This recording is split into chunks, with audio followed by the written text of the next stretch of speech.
Technical base layers do a great job of managing our sweat when we're being active.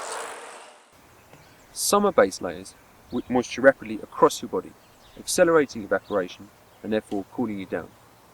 In winter, you need your base layer to wick moisture away from your body, maintaining an insulation gap and keeping you warm. However, technical base layers do suffer from a couple of drawbacks. Firstly, and especially with synthetic fabrics, they can soon start to really stink, so much that normal washing detergent often fails to freshen them up.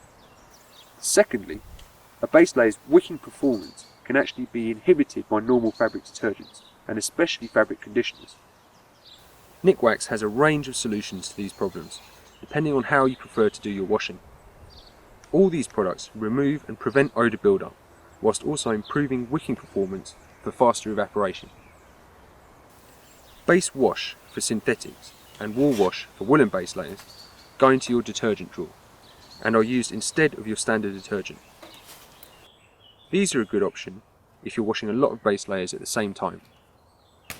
BaseFresh for both woolens and synthetics goes in the fabric conditioner drawer and is used alongside your standard detergent. This is a good option if you want to wash your base layers at the same time as other clothes, but still maintain their performance. BaseWash, Wool Wash and BaseFresh all give great odour control and maintain wicking performance, allowing you to concentrate on enjoying your activity.